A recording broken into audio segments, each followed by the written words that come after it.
Yo, balik lagi sama gue di channel Bermatin. Dan ya, pada kesempatan kali ini di hari Senin akan saya update untuk Bitcoin. Ya, jadi mungkin hari ini akan rally ya teman-teman, akan rally upload video. Ya, bukan rally sih, lebih tepatnya itu maraton lah ya, maraton teman-teman.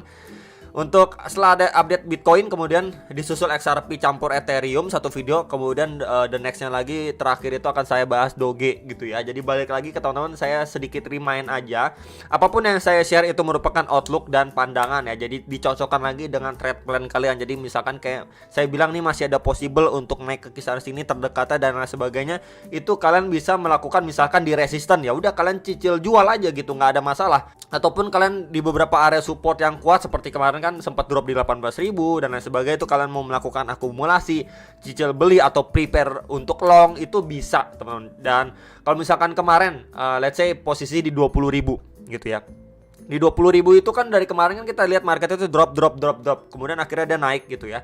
Takutnya prank bagaimana bro? Ya udah, waktu naik di kisaran 20.000 ya, 20.500, jangan dipaksa untuk long lagi, malah udah untuk area cicil jual. Contoh kemarin itu udah sampai 21.000 ya. Kalau misalkan saya bilang the last push, kalau bisa aja nge-reach area sini di retracement 1,2 sampai 1,6 di kisaran 21.300 sampai 21.650 dolar, itu menjadi next target yang penting untuk si Bitcoin. Kalau dikasih naik lagi, bukan artinya waktu di 21.000 kalian long lagi, paksa long lagi gitu, karena memang kita bisa lihat lagi dari terakhirnya di sini adanya resisten sehingga dia kena reject ya, drop sampai 20.000. Nah di sini kan dia ketemu lagi nih, testing lagi di swing high terakhirnya dia. Berarti kan itu istilahnya dalam tanda kutip tuh pucuk di swing high terakhirnya dia. Jadi jangan dipaksain long di sini, malah udah untuk hati-hati gitu loh teman-teman. Maksudnya seperti itu. Nah, beda cerita kalau misalkan di area sini. Di sini terbentuk seperti trendline resistance and then udah mampu di break ya, impulsif, kemudian turunnya ini korektif. Nah, kalau misalkan di sini buat teman-teman yang sudah mau ya udah saya akumulasi aja deh, saya cicil aja deh untuk longnya ya. Nanti kalau misalkan dia drop lagi, saya ada prepare untuk average lagi, itu nggak masalah karena memang ini udah mampu breakout gitu ya.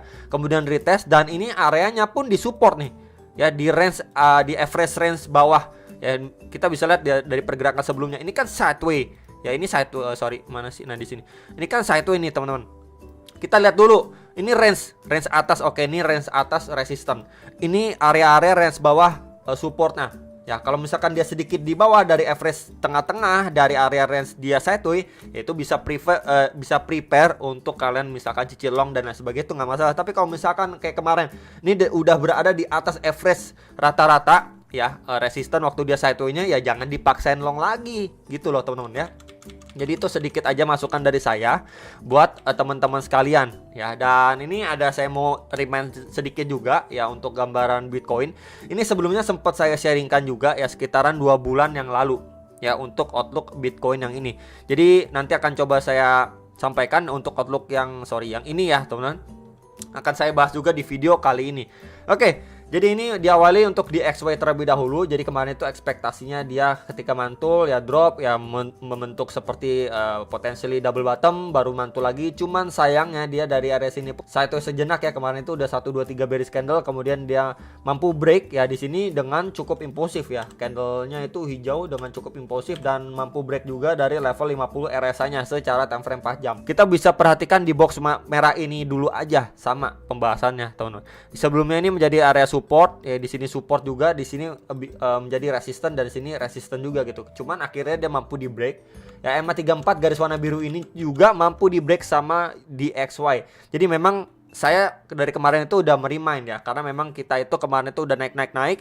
Takutnya nanti koreksi menjelang kenaikan suku bunga, itu yang benar-benar perlu dianggap. Dan akhirnya dia sekarang ini dia mampu break dari area high terakhirnya dia ya, dan sekarang ini udah deket sekali nih dengan EMA55. Nah sekarang ini kalau misalkan dari area situ dia mampu close di atas itu secara time frame 4 jamnya, nah itu kurang bagus lah untuk market. Bisa aja di XY ini masih dikasih lanjut lagi, naik lagi ya, kisaran 111,8 sampai 112,2 teman, karena menjelang kenaikan suku bunga. Bisa aja ini kejadian teman-teman. Kita bisa lihat juga sebelumnya di area situ menjadi area resistance and then support pada pergerakan sebelumnya di XY teman-teman. Kita bisa lihat nih, saya tandain nah. Nih bahkan terakhir kali pun di sini 1, 2 itu tekanannya lumayan strong di area sini, sekitar 112-an lah. Jadi memang itu menjadi next target krusial untuk si DXY secara time frame 4 jamnya. So far kalau misalkan kita lihat secara time frame daily-nya pun ya di sini pemantulannya pun signifikan juga ya. Ketika dia udah mengalami pelemahan, ya drop, ya testing di area box hijau ini ya.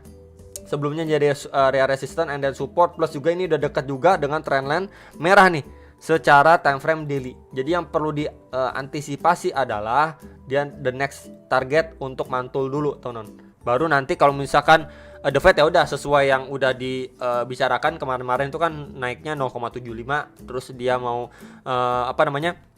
memperlambat kenaikan suku bunga. Nah, nanti bisa aja di XY baru tertekan kembali gitu. Kalau misalkan kita lihat secara closingnya seperti ini, daily-nya strong ya, ini bisa aja dia masih lanjut naik dulu, teman-teman. Berarti untuk market mungkin akan maybe drop ya, sideways antara sideways atau drop lah, teman-teman ya. Tapi kalau misalkan kita ngarepin pump yang super power bagaimana, ya sulit. Ingat masih ada kenaikan suku bunga. Jadi jangan FOMO. Mungkin buat teman-teman yang kemarin, wah gue ketinggalan nih, harga udah naik dan lain sebagainya. Udah sabar dulu aja, tunggu dia koreksi. Teman-teman, sabar aja dulu, tunggu koreksi.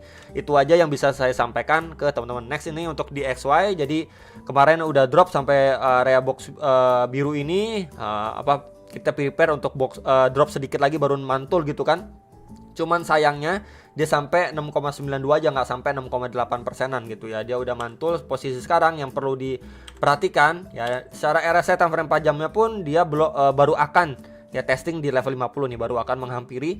Berarti terdekatnya kita bisa melihat untuk mungkin time frame yang lebih kecil, time frame 1 jamnya di sini, teman-teman. Di area, sebentar saya tandain pakai ini aja lah ya. Di area sini nih. Kenapa di area situ? Sebelumnya kita bisa lihat waktu range dia sideways ini menjadi area resistance. And then ini resisten juga, terakhir kali dia sideways sebelum dia lanjut drop lebih dalam lagi. Dan area situ juga di sekitaran 7,2% menjadi area target resisten terdekat secara time frame 1 jam. Kemudian kalau kita pindah ke time frame 4 jam ya, sekitar 7,2% itu adanya EMA 34 atau garis warna biru. Jadi di situ adanya confluence of resistance untuk si USDT dominance. Jadi memang area situ dulu aja yang perlu kita perhatikan, EMA 34 dan EMA 55 nih, garis warna kuning, atau di sekitar 7,3%. Nah, berbicara 7,3%, kalau misalkan kita lihat ke samping ya, pergerakan sebelumnya ini menjadi area support. Di sini kita bisa lihat support. Ini support, ya ini juga support. Jadi become a resistance biasanya di kisaran 7,3%. Jadi perlu sekali di note antara dua area resistance ini untuk menjadi target kenaikan USDT dominance untuk mungkin short term sampai mid term menjelang kenaikan suku bunga. Jadi kalau misalkan ini benar yang terjadi ya, maka ya Bitcoin masih akan kembali tertekan. Ya mungkin koreksi lagi, teman-teman. Jadi palingan sedikit itu gambarannya. Kemudian supportnya masih di sekitar 7% sampai 7,1% untuk si USDT dominance. Next untuk si Bitcoin ya, untuk pembahasan yang ini. Jadi banyak juga yang nanyain kalau misalkan dia udah break begini, dia belum mampu lewatin lagi di 21.000. Kenapa ya? Karena memang kenapa? Udah mau dekat kenaikan suku bunga gitu. Ibaratnya orang-orang nih takut nih. Ya udah nih, kemarin naik nih 21.000, mungkin ada yang belum kebagian gitu. Oke, waktu koreksi dia naik lagi 21.000, ya udah jual deh. Ya takutnya double top ya secara time frame hourly. Kemudian juga masih ada kenaikan suku bunga, nanti kalau misalkan drop lagi ya udah baru beli lagi. Ya bisa aja gitu, mindset seperti itu ada ya untuk para trader. Ya bisa aja, makanya harganya ini koreksi ya menurut saya itu sangat-sangat wajar sekali gitu ya. Dia nggak dapetin last push, malah ya udah kereject lagi, dia koreksi lagi. Palingan masih sama. Area yang perlu diperhatikan adalah area sekarang terdekat di kisaran $21.400. Karena memang sebelumnya di area situ ini menjadi area resisten yang cukup berfungsi nah, pada pergerakan sebelum-sebelumnya Bitcoin secara daily time frame. Nah, sedikit lebih bawah lagi di kisaran berapa bro, bisa diperhatikan EMA 34 dan 55 ini yang baru akan bertemu ya. Kalau misalkan dia malah golden cross, oh itu bagus banget lah ya. Mungkin nanti kita bisa expectnya kayak gini, dia koreksi dulu, korektif ya, golden cross, baru dia lanjutin rally kalau misalkan memang benar dikasih relief rally. Nah, kalau misalkan seperti itu, next target kisaran berapa yang kemarin sudah saya sampaikan, kisaran 21.400, $22.300 dan lain sebagainya gitu. Jadi ini area yang benar-benar perlu di note, di kisaran berapa bro, 19.800 sampai $20.000 untuk secara daily time frame si Bitcoin. Secara overall dia sudah mampu break ya dari trendline resisten yang cukup powerful pada pergerakan sebelumnya, and then akhirnya dia mampu di break ya. Sekarang ini posisinya dia berusaha bikin base dulu, bertahan dulu ya dari serangan seller karena menjelang kenaikan suku bunga. Ya ada bilang juga karena rally Halloween rally yang nggak apa-apa juga sih teman-teman ya. Jadi itu dulu area yang perlu di note untuk si Bitcoin ya. Jadi supportnya bisa diperhatikan terlebih dahulu, itu area support terdekat untuk target kalau misalkan dia lanjut koreksi karena efek dekat dengan kenaikan suku bunga. Orang-orang udah fear dulu, takut dulu.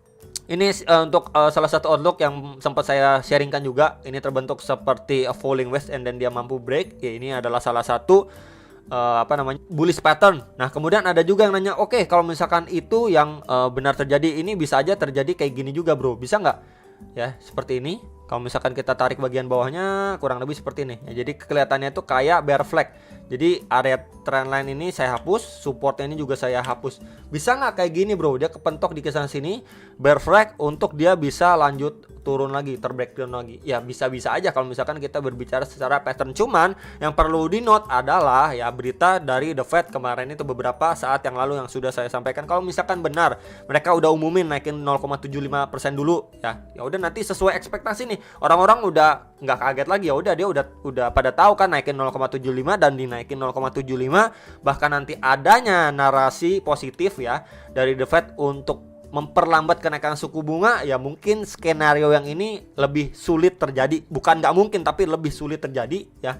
Malah bisa aja dari area sini ya udah dia koreksi dulu karena efek kenaikan suku bunga, baru nanti dia mantul lagi gitu, atau bahkan mampu break dari trendline resistennya ini. Kurang lebih seperti itu yang mungkin bisa terjadi ya. Probabilitasnya ini lebih besar kalau misalkan sesuai ekspektasi dan memang benar dikasih relief rally secara daily time frame. Ya palingan itu yang benar-benar perlu di note untuk si Bitcoinnya. Next ini adalah hal yang tadi sudah saya mention ya, ini sekitar 2 bulanan yang lalu. Jadi terakhir kali ini ada saya bahas ya. Ini membentuk seperti rising wedge pattern ya, 1 2 3 4 5, kemudian ini drop. Nah, kalau misalkan kita melanjutkan untuk outlook yang ini sebenarnya masih sama aja sih, teman-teman. Ini kita bisa lihat ini dari nolnya, kemudian ini 1 ya, ini berproses lagi, proses kedua lah, and then lanjut ke 3, 4 dan 5. Ya, kurang lebih seperti itu. Ini bisa aja 3 di sini, nanti mungkin 4 and then 5 dikasih last push untuk relief rally terakhirnya sebelum nanti mungkin kita masuk winter dan lain sebagainya gitu. Jadi memang ada yang nanya apakah sekarang udah berubah pandangan bakalan jadi bull run atau lain sebagainya. Ya menurut saya masih sama pandangannya. Kita dari kemarin itu berharap adanya relief rally, ya udah kita dikasih relief rally ya untuk sementara aja, bukan berarti untuk bull run dan lain sebagainya gitu. Jadi kita selalu aja untuk siapin plan B-nya. Ya jangan terlena dengan keadaan, kita lupa dengan pemikiran ataupun tujuan ataupun analisa awal kita karena suasana kondisi, wah ini hijau semua, cuan weh ya, naik semua, terbang-terbangan, Bitcoin dominance turun dan lain sebagainya. Wah ini kita udah mikir, wah bearnya udah kelar deh, winter kayaknya nggak ngaruh deh dan lain sebagainya gitu. Kalau saya tetap stick to the plan gitu teman-teman ya. Masih sama pandangannya. Kalau misalkan dari kemarin kita udah ngarep relief rally and then kita dikasih relief rally, ya jangan terlalu lebih berharap banyak. Oh ya udah nanti bentar lagi bulan kok, tenang aja, nanti dari awal Januari 2023 sampai Desember nanti harga bakal terbang Bitcoin ratusan ribu dan lain sebagainya. Ya saya pribadi sih enggak ke arah sana, tapi kalau dikasih ya siapa yang nolak gitu teman-teman. Tapi tetap aja selalu prepare for the worst. Kita belajar dari pengalaman sebelumnya. Kalau memang dikasih relief rally ya udah kita manfaatkan aja untuk mungkin short term beberapa bulan ke depan aja, karena memang masih adanya regulasi dan lain sebagainya, kita belum tahu ke depannya seperti apa ya, nggak bisa ekspektasi terlalu banyak lah ya. Nah ini akan saya ganti dengan warna ya. Kalau misalkan saya lihat ini dari 1 ke 2-nya ini berproses ini A, B, C ya. Kemudian dari 3 ya, 3 yang ini lagi ongoing dari 2 ini ke wave 3. Jadi biasanya kalau 2 ke 3 itu wave-nya sedikit lebih panjang, terdiri dari 5 wave ya. Bisa ini seperti ini, terdiri dari 1, kemudian 2, kemudian 3, 4, and then 5. Ya bisa aja nih 5 wave, ketiga baru nanti korektif lagi ke wave 4-nya terdiri dari A, B, C lagi. Ya kurang lebih seperti ini, bisa aja nih A, B, C gitu ya. Baru nanti the last push di 5 kalau memang kita benar-benar dikasih relief rally ya. Jadi at least untuk short term sampai mid termnya ya, ini kita bisa lihat juga dari pergerakan sebelumnya. Mungkin ya, ini mungkin aja ya untuk wave 3-nya ini kepentok dulu atau istilahnya kejedot dulu di area support sebelumnya. Mungkin akan saya pakai beras aja nih di sini sekitaran 28 ribuan sekian ya. Bisa aja ini menjadi wave 3-nya dia, kemudian dia korektif lagi. Orang-orang kira wow ini bakalan drop lagi, dam lagi, malah dia di kisaran-kisaran 24.000 25.000 ini menjadi area korektifnya dia atau koreksinya dia ke wave 4, baru dia lanjutin naik ke wave 5 lagi menjadi last push ya. Kita bisa lihat di sini pada pergerakan di ini bulan apa ya, sebentar. Ini bulan Mei 2022 ya. Di sekitar 32.200-an sekitar itu malah dia akhirnya kejedot benar-benar dari situ, baru dia drop signifikan kembali yang menghadapi winter dan lain sebagainya. Jadi itu yang benar-benar perlu diperhatikan sama kita semua ya. Jadi ini adalah good skenario-nya kalau misalkan kita benar-benar dikasih relief rally. At least kita nggak boleh ya drop di bawah 18.000 atau bahkan close candle di bawah 18.000 secara daily time frame. Next, ini pembahasan terakhir ya untuk secara time frame 4 jamnya. Jadi ini pembahasan yang kemarin juga. Kita bisa lihat dengan ekspektasi kalau misalkan di area sini ya dia mampu bertahan bikin range. Kemudian di swing high terakhir di 21.000 ini terakhir kali dia kena reject lumayan signifikan. Di situ harus mampu di break dulu. At least close candle time frame 4 jam harus di atas itu. Kalau misalkan Bitcoin belum benar-benar mampu ya close candle di atas 21.000, ya udah berarti ini kemungkinan besar double top. Ya kita nggak dikasih last push dari area situ, malah terkonfirm atau ini lebih potensi double top. Nah posisi sekarang ini lagi testing EMA 34 dan area supportnya teman. Jadi ini akan coba saya hapus saja biar nggak keramaian. Dan ya di box biru ini sebelumnya kita bisa lihat menjadi area resistance pada pergerakan si Bitcoin sebelumnya ya di box biru. Dan di sini adanya conference of support dulu. Nah yang perlu diperhatikan adalah karena memang menjelang ya kenaikan suku bunga, ya bisa aja market itu di shake dulu. Ya di shake itu gimana bro? Ya udah ini bisa benar-benar dibawa turun lagi, terbreakdown gitu ya. Mungkin dia naik sedikit baru lanjut turun lagi, ngetes lagi kisaran 19.900, $20.000 gitu ya. Atau malah ya orang-orang ekspektasi udah ini bakalan drop lagi menjelang kenaikan suku bunga, malah dia dikasih naik lagi nih teman-teman.